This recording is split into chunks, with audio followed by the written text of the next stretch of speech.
When you find a real estate platform that aligns everyone in the entire company financially by making us real estate agents owners, so when the average agent wins, everyone wins, that's the secret to success. And when you surround yourself with like-minded entrepreneurial people who absolutely love what they do, they love serving people, they love God and life, and you put yourself in an environment of high energy, high producing, positive people every day, you can't help but succeed in business and life. We are changing the real estate industry and changing real estate agents' lives. Welcome to the Financial Freedom Forever Podcast.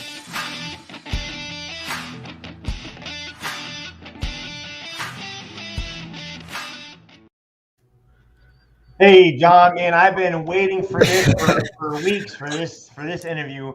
I'm super excited to have Mr. John Kitchens on our podcast today, Financial Freedom Forever, and we're looking to unpack your story, John.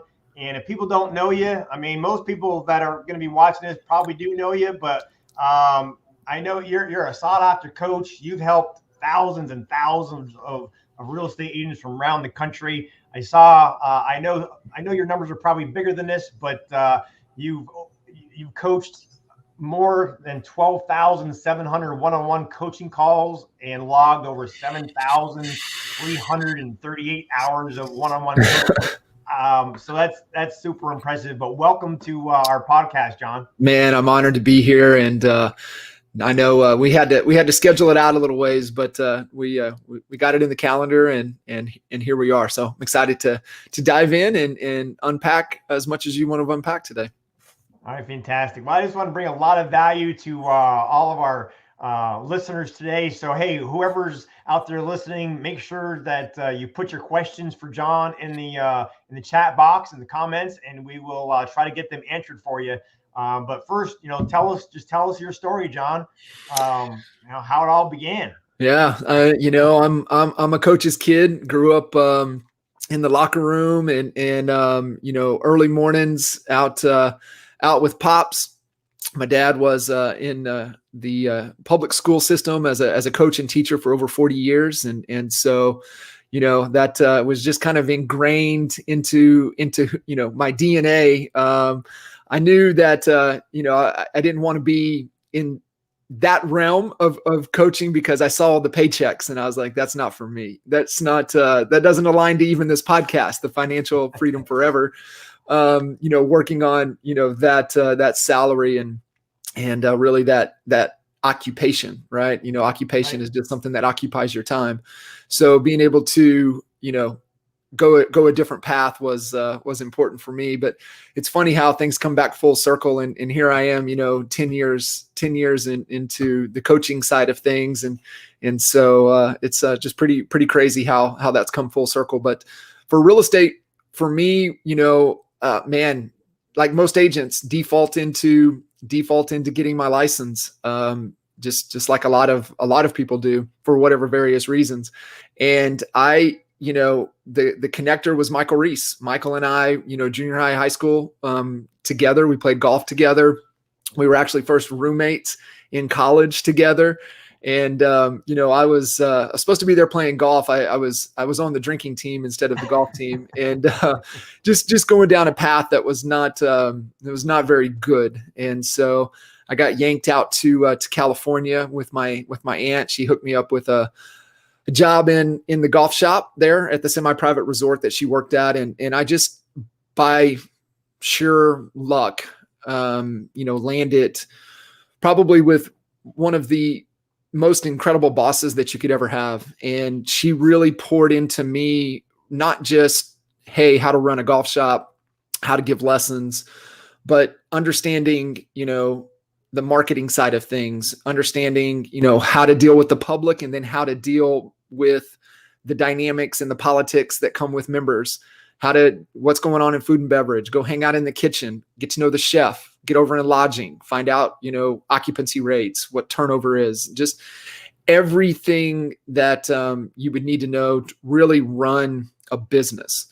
And so just like anything, got sucked back home, back to Oklahoma, and got hooked up with a couple buddies out of high school, serial entrepreneurs, and we took 4 different businesses and flipped them over a period of about about 4 years. And we ended up in, by default, because we just sold the last business, that we thought it would be a good idea to buy a bar. And that was a horrible idea. If anybody listening thinks that they want to own a bar, let's have a conversation. And so I, 128 straight days. And I knew that it was a bad situation. And so Michael found out and he made the connection. He's the connector.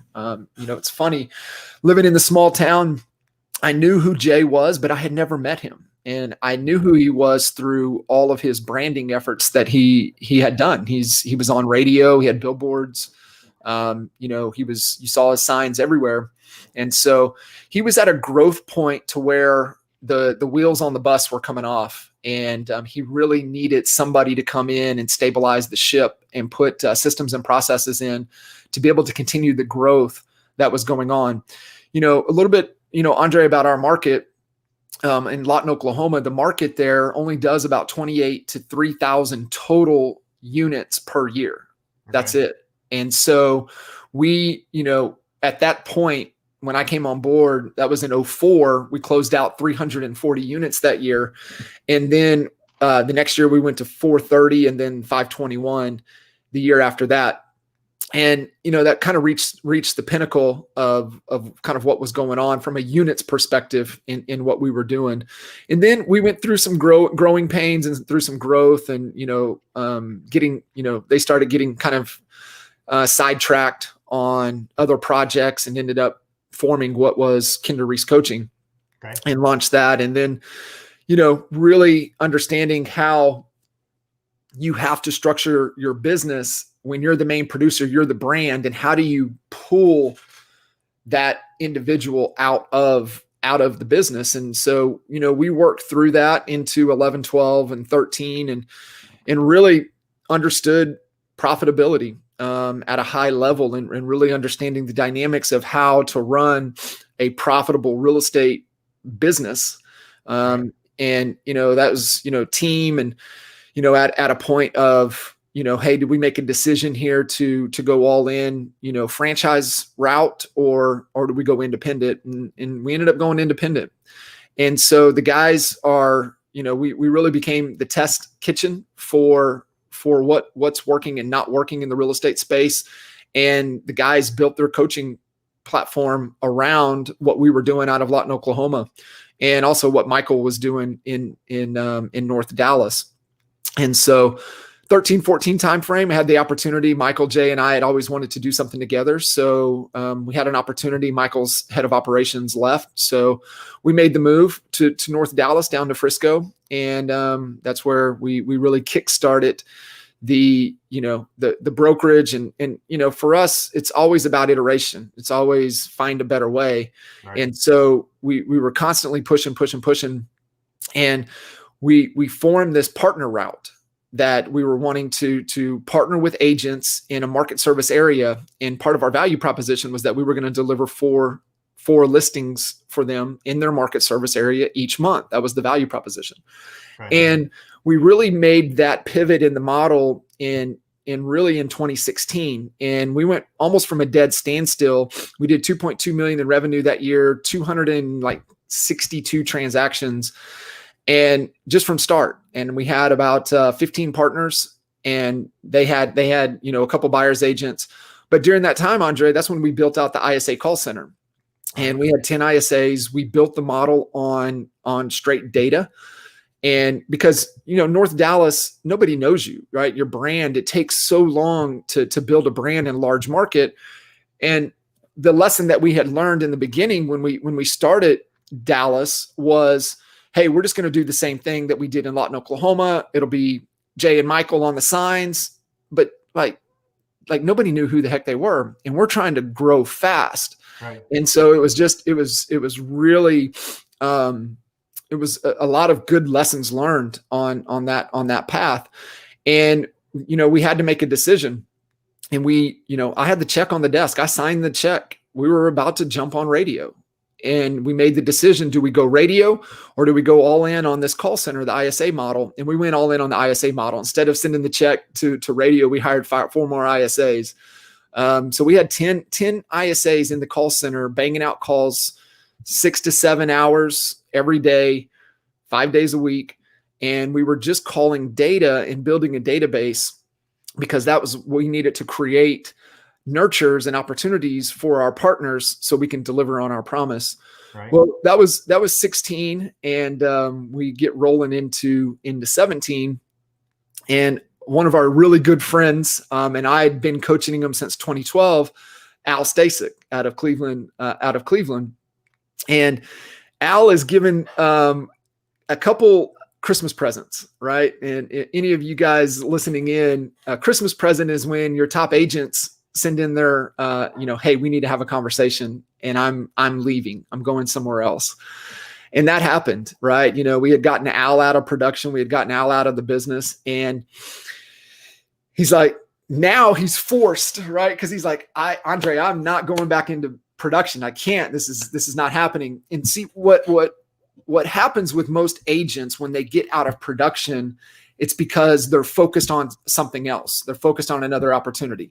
We got Jay out of the business. They're building Kinder Reese Coaching. We get Al out of the business. He's building a company called Appointments Today. And so he was sucked in with that business, and he's like, I can't go back in, or I choose not to.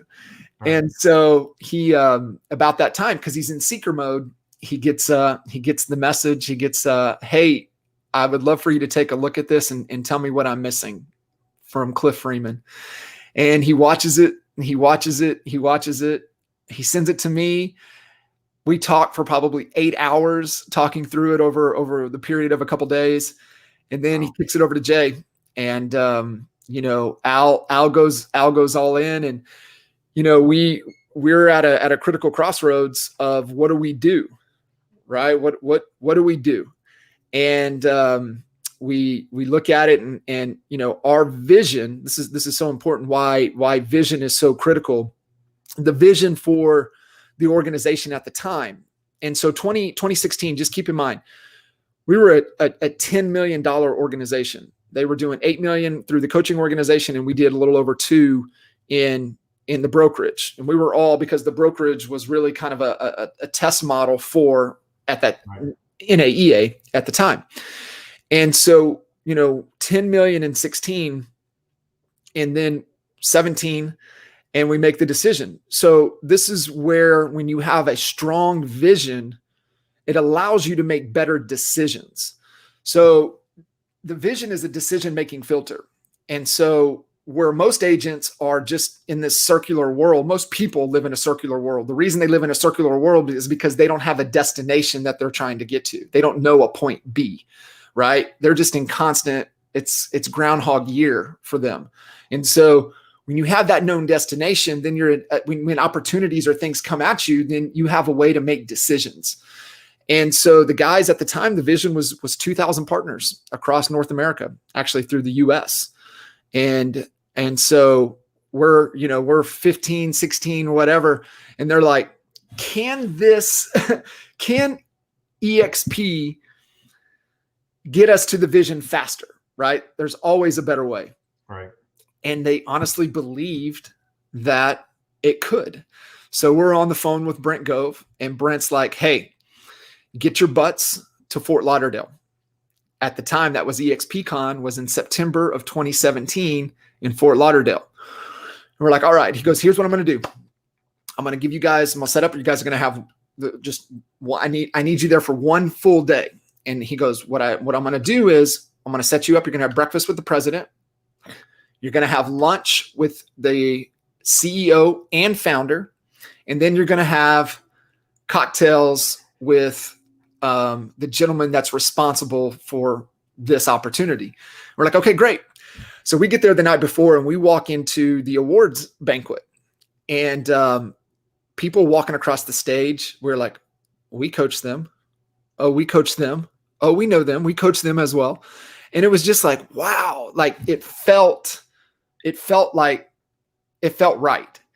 And then that next day, and, we met with, at the time, Vicky was the president. We had breakfast with her. It was fantastic. And then we got to sit down at lunch, and Jay and I are sitting side by side directly across from Jason and Glenn. And we got to sit there and listen to Glenn share the vision for EXPI for about 30, 45 minutes, just listening to the vision. Wow. Jay and I are just kind of sitting back, and I just, I was elbowing him as Glenn was talking. And when you see the thing, when you look at it and you have a vision, your vision doesn't necessarily have to be unique. It could be something that you see that you're like, that I'm about that. And so vision is about core values. It's about purpose, and it's about that big, hairy, audacious goal. Right. So we were in alignment with Glenn and EXP with our values aligned, the purpose aligned. BHAG, right? It was like, oh my goodness, right? We could get there faster to accomplish our goal. And I remember standing up after we were done at lunch, and I said, man, I was in. I said, I'm in. I'm all in. And Jay goes, me too. And so that was the decision. Then of course we had cocktails with the GOAT with Mr. Gene Frederick. So that just kind of was the icing on the cake to a great day. But that was our initial experience to that. And there, at the time they had just celebrated 4,000 agents at EXP. And so here we are, right? 64,000, less than 4 years later for us. Right at 4 years. Our anniversary date is November. So we came over in November of 17, and we dismantled everything. We dismantled, the call center. We dismantled, the partners. We moved everybody over to EXP, and that was able to kind of where we're at. And we did keep coaching going. I mean, obviously, I'm still coaching to this day, and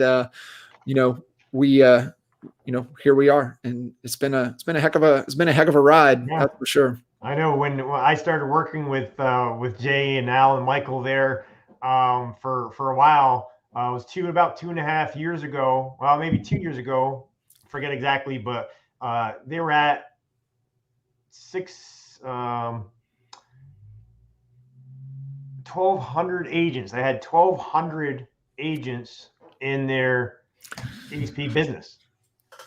Making, incredible income. And back then it was like 60 grand a month. And I'm thinking, wow, that's something. And 2.5, a couple years later, I talked to Jay the other day, they just hit 7,000 agents. Yeah. And, the income is almost 10 times. I mean, it's ridiculous per month. It is. So it's unbelievable. Actually, people can't believe it. They don't see it. But it's just an amazing opportunity. But hey, I just wanted to thank the guys that are on here watching us. We got a couple of questions coming in. I see one from Ashton. We'll ask you here in a second, John. Also, anyone else has a few more questions, make sure you put them in the chat, and we'll ask them here. Ashton is asking, in terms of building your revenue share team, what are the pitfalls that you should watch for? Yeah, I mean, I think the biggest pitfalls is yourself, right? Are you, clear, on the goal?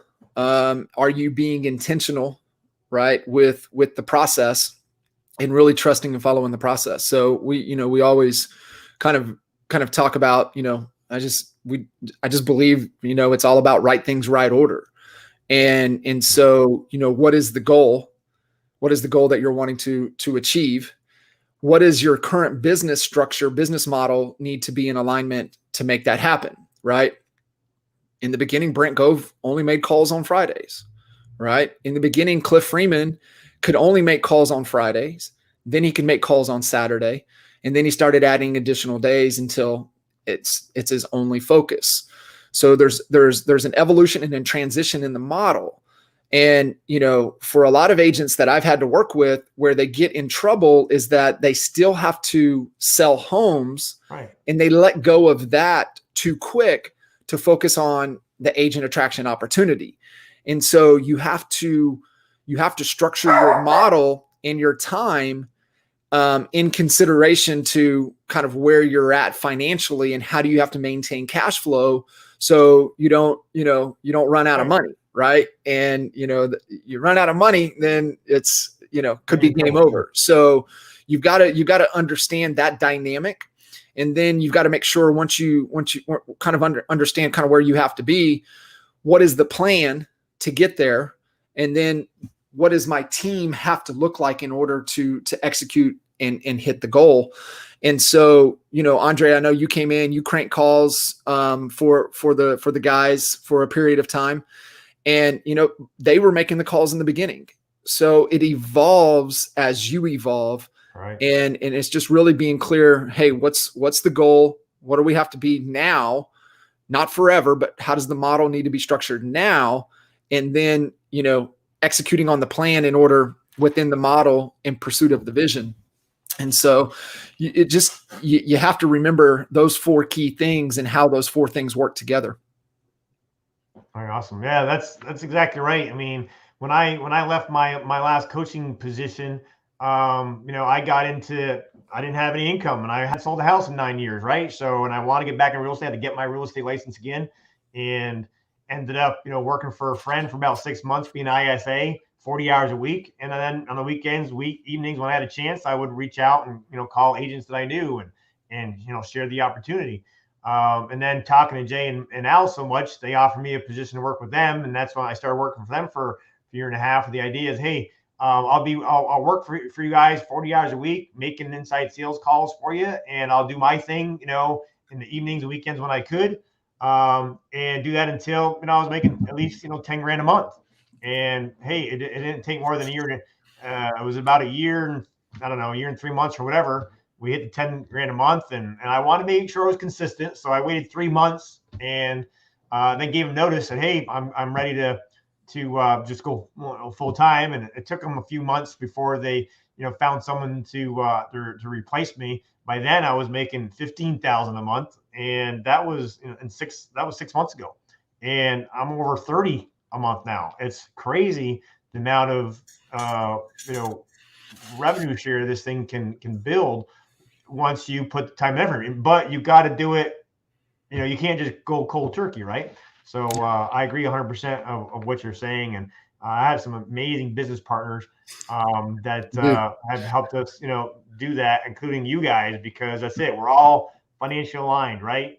We can pick up the phone, call you or Jay and Michael, get in your schedules, and it's been pretty incredible. But next, I want to ask you, I was going to ask you right in the beginning, but we really got rolling pretty quickly, is as a coach, of NAEA, National Association of Expert Advisors, being, just the amazing human being you are with everything that you do. What are just a couple of your beliefs that really drives you to do what you do? And then after that, I want to talk to you a little bit about your schedule, because I want to make sure we can help some of the people that are on here that, hey, they're saying, man, I'm too busy to do anything else.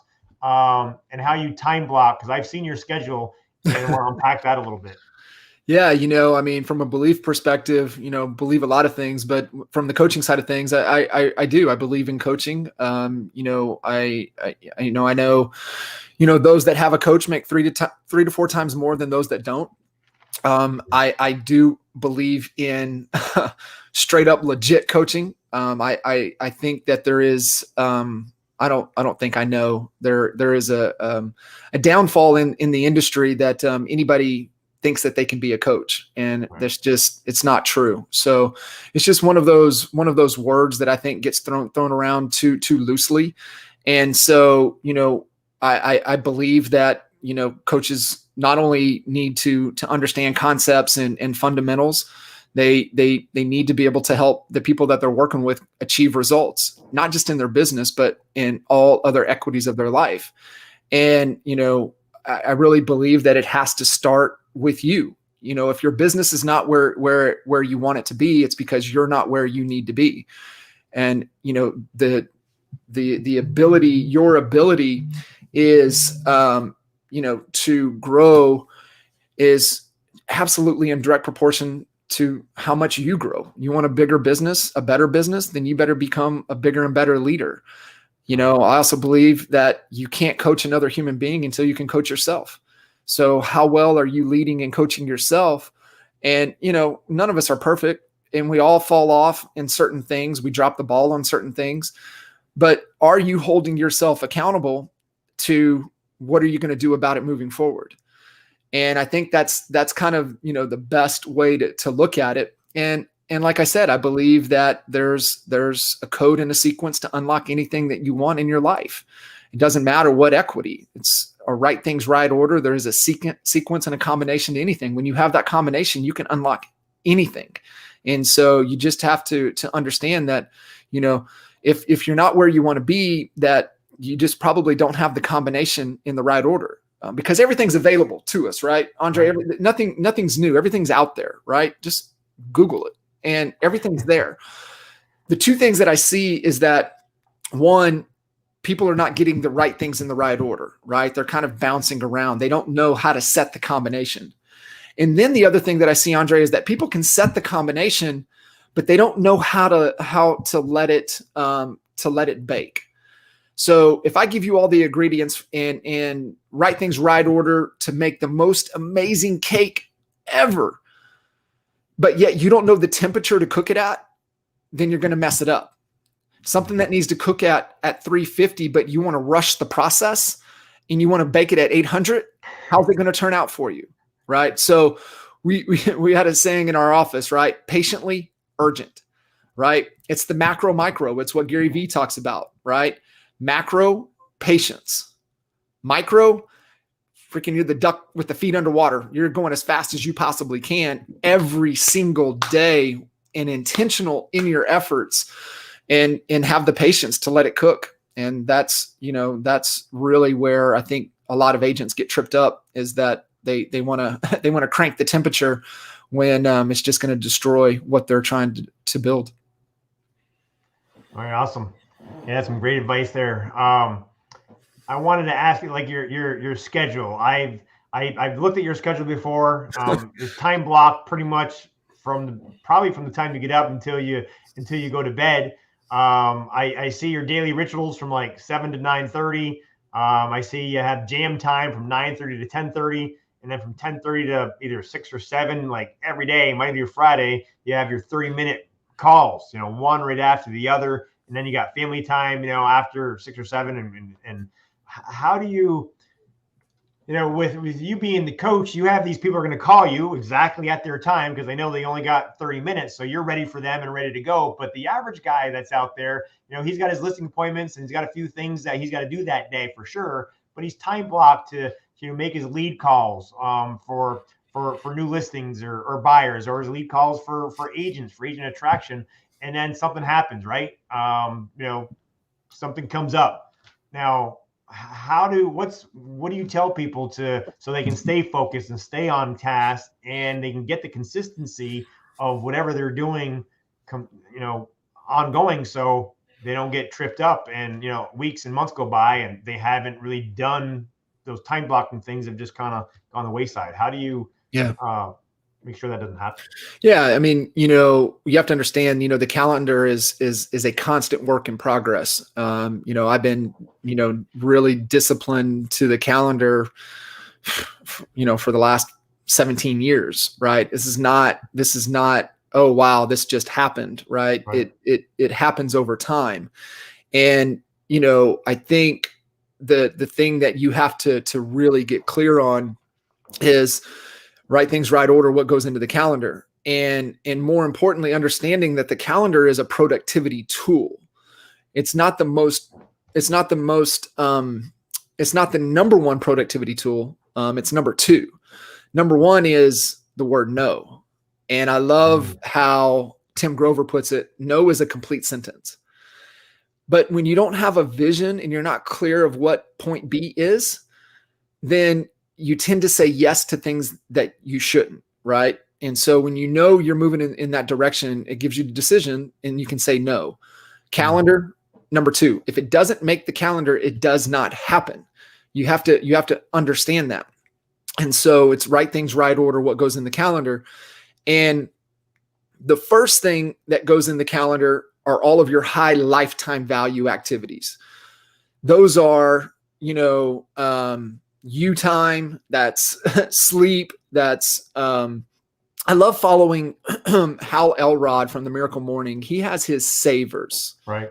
right? So his 6 savers, if you implement those into your life will change overnight. One is silence for S. So silence, that could be affirmation, prayer, meditation, whatever for you, whatever it is. 2 is A, which is affirmations.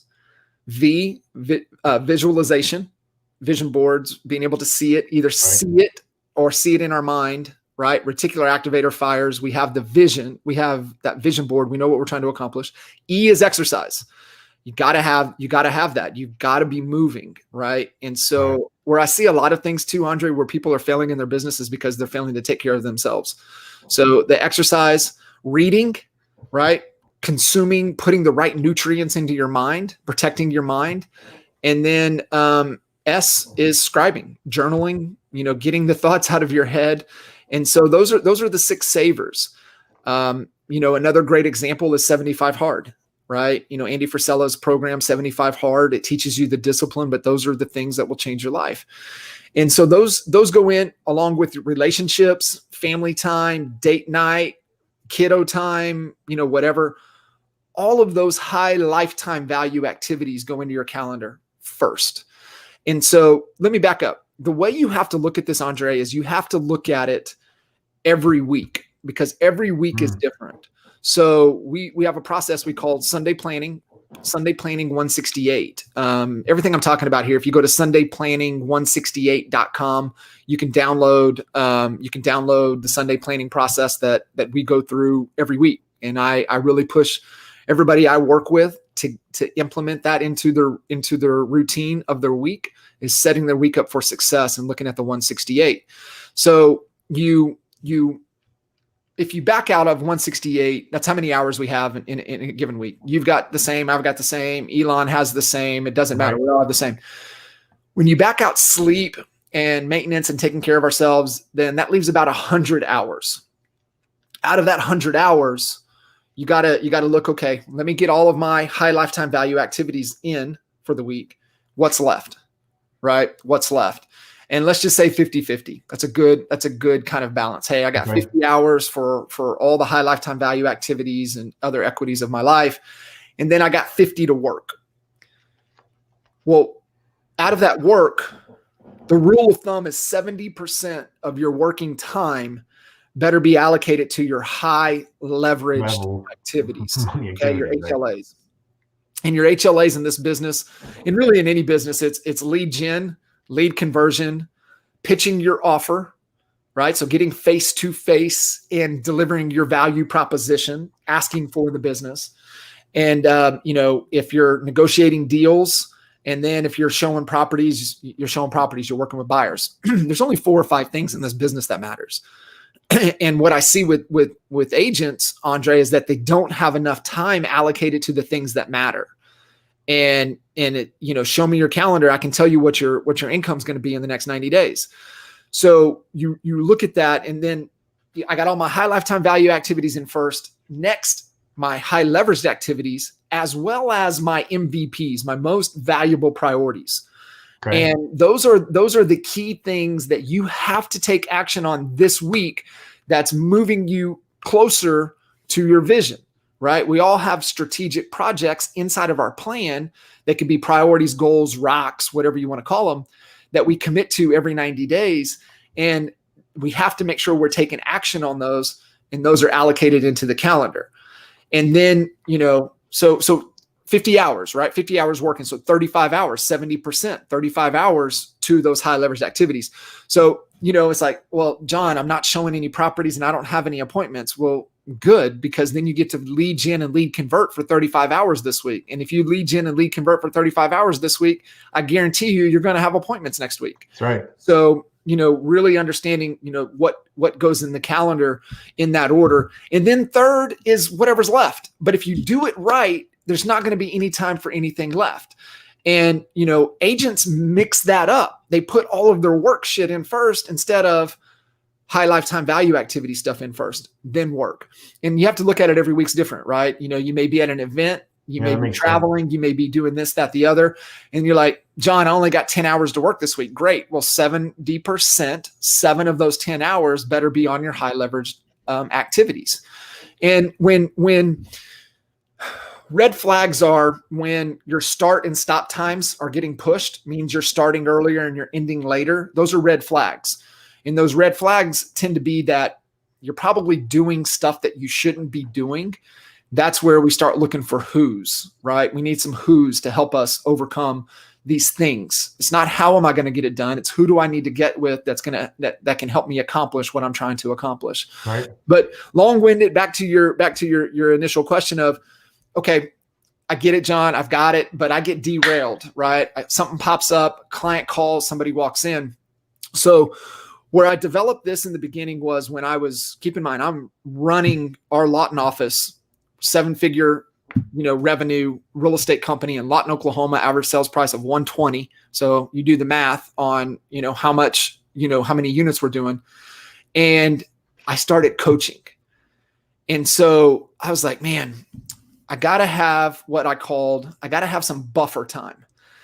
And I called it flex time, right? Because I need to be flexible in my calendar. So when I started it, I put 30 minutes in the morning and 30 minutes in the afternoon, and it just said flex. That's all it said. It said flex. And what that gave me is the ability to, if somebody walked in the door into the office, or if I needed to take a phone call, or I needed to handle a situation with an agent or a client or get with a team member, I knew I had time to get back on track.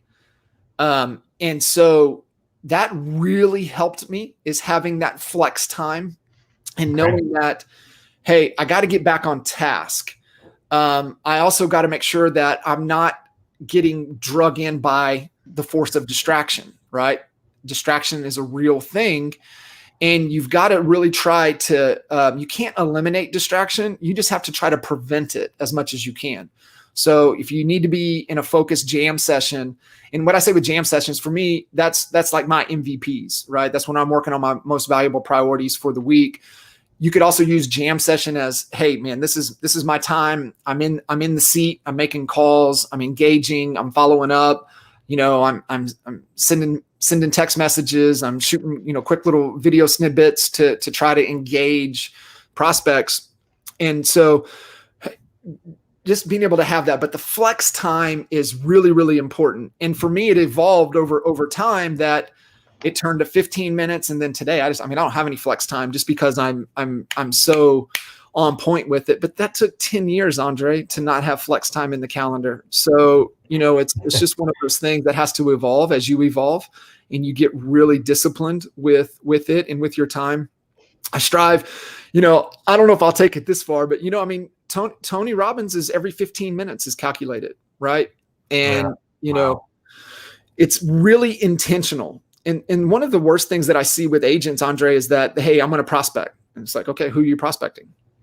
I don't know. Let me look at my database. You need to have it in your calendar. You need to be really intentional of who your segment of that time that you're able to engage with. So being able to have that, but flex time is the answer to be able to build in the calendar, knowing that you're going to get derailed. I've had agents, Andre, that structured their day to where they're in total control. They're so proactive in the mornings, and then they let all hell break loose in the afternoon. They're okay with chaos in the afternoon, but you can't get them in the morning. Like they're so laser focused. They've got, admin support that's blocking that they can't get to because they're being outbound proactive. And then they allow the day to happen afterwards. And so it's just however you want to structure it. It's like going to the store and trying on a new coat, right? You got to try it on and see how it fits. If you don't like the fit, take it off and try another fit. Right. And that's the thing with the calendar. You got to get a feel for what works for you, given right now, of what you're trying to accomplish, what your priorities are in pursuit of your vision. That's awesome, John. That's some awesome advice. Man, I had about 10, 12 questions lined up, and I know we're not going to get through them all. And a few have came in, and I'll get to them in a second. My next question for you, you coach a lot of agents, a lot of EXP agents now. Some are just solo agents, some are team leaders, some are broker owners. What are some of the biggest problems that they had that the EXP model that inside and outside, front and back now, has solved some of those problems? Yeah. I mean, you have to look at EXP as a platform that you're plugging your business into, right? You already have a particular value proposition that you bring to the marketplace within your business model, right? What's the value you provide to buyers and sellers, investors, anybody thinking about buying, selling, investing in real estate, the value you bring to your community, the value you bring to your agents. And it's what I always tell people when they tell me that they care, they're all in with their agents, but they're not at EXP. And I'm like, that doesn't make sense, because I understand the business model to where you only have so many dollars to be able to pour back and invest into them. And what EXP gives them is an additional value to the agents that you trying to build a brokerage, build a mega team on any other platform, even independent, can't provide, right? And so when you're able to unlock more value to the agents, right? Being able to provide affordable healthcare, being able to give them a real exit strategy in an industry that doesn't have one, right? And so, that to me is you're not being honest with yourself if you're not at EXP and you say you care about your agents. Because if you truly cared about your agents, your butt would be at EXP, because you unlock additional value that you as a mega team lead, broker owner, trying to build something on your own, cannot mathematically afford to do. So that's the thing, Andre, that, really want everybody to emphasize, when you evaluate the opportunity, but also evaluate where the heck you're trying to go. What are you trying to do? What is the business? What's the purpose? Like, why does your business exist? And more importantly, would anybody care if you shut your doors? And so you really have to evaluate that. And, that's the thing to look at, with EXP being able to unlock more value to your agents, within that platform. All right, awesome.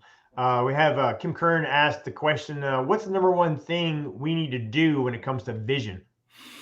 Yeah. So a couple things, right? Here's the reality, Andre. There is, we used to say there's only one goal in business, and that was to make a profit. I'm going to take it a step further. There's only one goal in business, and that is freedom, right? Everybody's definition of freedom is different. Yours is different than mine. It's different than Kinder's. It's different than Michael's. It's different than everybody that will listen to this conversation. So you have to get clear on what is your freedom, right? What is freedom for you? And there's two exercises that I love to put people through. One is it's Tony Robbins' absolute financial freedom steps, right? And so I challenge every one of you to do the math. It's just math. That's my favorite shirt that Chuck Fazio, hashtag, it's just math. It is just math, right? That's all business is. Business is just math. What agents want to do, what people want to do is they want to bring all the drama into it. And so when you eliminate the drama and you just focus on the math, it's real simple. And so that's where a lot of people are like, well, I don't want an EXP, this, that, the other. It's like, you're focused on the drama. You need to focus on the math, right? What is the math? So all of you listening to this, freedom, what is your math number? What is the number? Amount of money that you need coming in every month that you're not trading time for dollars. Okay? Time for dollars. What is that number? How much do you need to support the life that you want to live? Not the life you are living, the life you want to live. And a lot of things too, Andre, is that, people can't think beyond their current financial situation. And so you have to give yourself permission to remove that filter. What would you do if you had $10 million in the bank? What would you do? Cash. You can do whatever the hell you want to do. What would you do? And so that exercise, you've got to get clear on the number. Travel. How many homes? Do you have exotic cars? Do you have all golf memberships? What is that number? And I promise you, it's going to be a lot less than what you think. And then from there, the other exercise is perfect day. What is the perfect day for you? It's an exercise. And so anything that's an exercise has to be repeated. And so if you look at perfect day and you do it through the lens in your situation of where you're at, it could be different. It could be different in the future. And so the perfect day is if you had to live the same day over and over and over, Groundhog Day, but you're not going to die and you can't go to jail, right? You can't be doing some stupid stuff, right? That can't be your perfect day. Right. So your perfect day then is in terms of the moment you wake up, like all senses, like, are you laying next to somebody? Is it cool? Is it warm? What do you hear? What do you smell? Like when your feet hit the ground, is it tile? Is it hardwood? Is it carpet? When you look out your window, is it the ocean? Are you in the forest? Is it snow? Like, what is it? Like every sense. And you go from every moment, waking moment, until you close your eyes at the end of the day. And to the point of, who are you having lunch with? What are you talking about? Are you working? If you're working, who are you only working with? Right? So Andre, when you go through those exercises, what starts to happen is that you start to look at who your ideal client is. It's like, Andre, yeah, I'm working 4 hours every day, and these are the type of people I'm talking to, and this is what I'm helping them solve. You identify who your ideal client is. You're at lunch, right? You really start to look at who you want to spend time with and what you're talking about. Now what happens is that you start to catch yourself in lunchtime conversations with realizing, like, I would never have this conversation on my perfect day. I wouldn't have this person at my lunch table on my perfect day. So then why am I doing it now? And you start to make those decisions and moving closer to your perfect day in pursuit of that opportunity that you're not trading time for dollars, because you've got enough money coming in that is more than supporting that perfect lifestyle, that perfect day for you. So those are the two exercises you got to get clear on. You got to get clear on the destination. It's a long point B, but you got to get clear on that and what that is for you. And then the thing with vision, it's three things. One, what are your core values? Your core values are how you behave, right? Because our behavior drives our results. How do you behave? And then, so you have your values, everything leads from a value perspective. And then what's the purpose? Why the heck do you wake up every morning? What's the purpose? For me, my purpose is to inspire and challenge people to think bigger so that they can transform their business and transform their lives. See, Andre, what I do is I help people 3X their business and also become a better human being. That's what I do. That's what drives me. That's why you want me to come and have a great conversation? Let's go. Right. Because I'm everything I do revolves around that. And then BHAG, what's that big, hairy, audacious goal that you have for your business? And the thing with BHAG, and a lot of people will look 5 years out, 10 years out, 15, 20, whatever you want it to be. I know originally when we set the BHAG with Honey Badgers, it was 5 years. And that's as far as, because we were like, man, we can't see beyond that right now, because we don't know how big this opportunity is.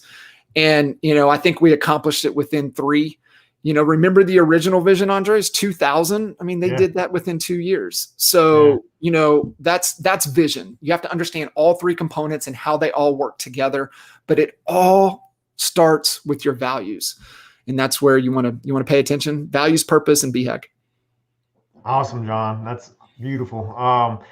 Ashton asked, are you writing any books?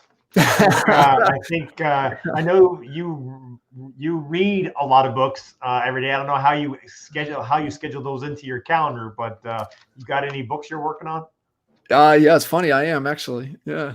I was working with a gentleman on it this morning, and we got time allocated to dive a little bit deeper next week. And it's around understanding that, a code and a sequence to unlock anything, and it's got to start with ourselves. And then, then it's pouring into others, and then it's helping others accomplish what they want to accomplish. And it's right things, right order, code and a sequence to everything. And that's what we're going to hit on. And then, still there'll be some more in the future for sure. All right, you'll have to let us know so we can get it out there, because I think you have a lot of fans just listening to your pretty awesome answers. That's why you're such an awesome coach. I know we only have a few more minutes because you got to jump on the 1:00 Eastern time. Expert mentors that you do every week. I just a couple of quick questions that we can squeeze in here. What surprised you most about EXP in just a sentence or two? Man,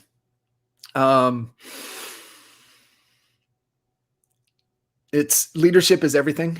When you've got the right leader with the right vision and the right model, you can transform an industry. And having that with Glenn and the vision and nailing the model, and being able to execute on it, that's the thing, right? So I didn't mention that conversation that we were honored to have in Fort Lauderdale. Glenn shared the whole vision. Yeah.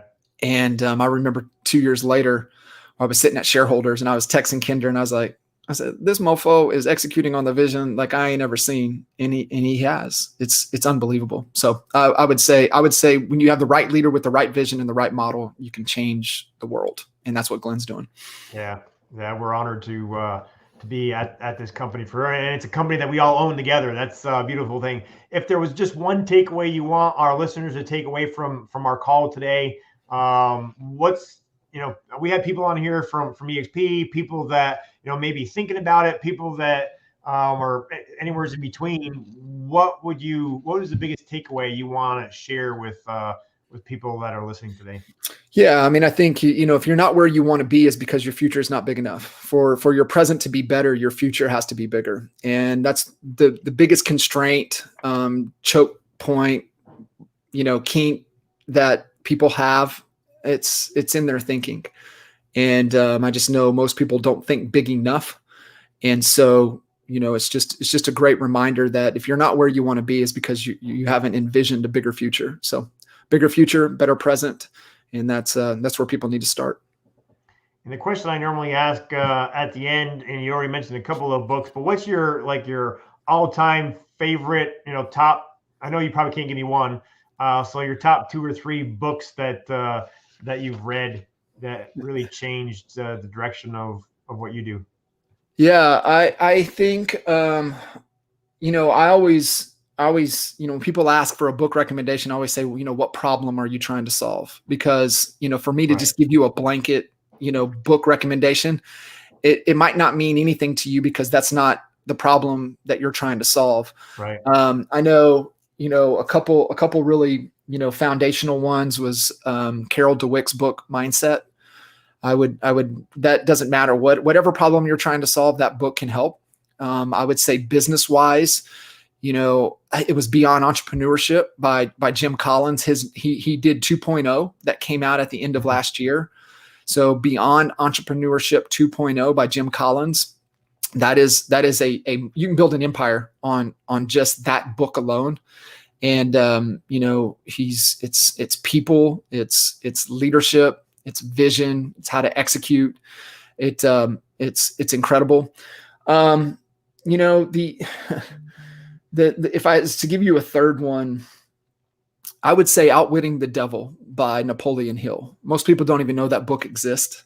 Yeah. And that book was kept under wraps for 50 years, 60 years. Really? And it wasn't until Sharon Lecter, who was Guy Kiyosaki, who ran Rich Dad, Poor Dad for 10 years.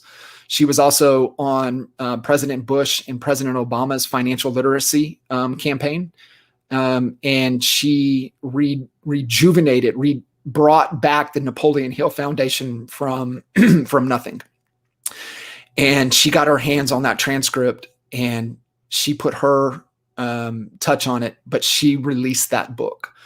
And so if I would say, three books that you should read and you should reread would be those 3.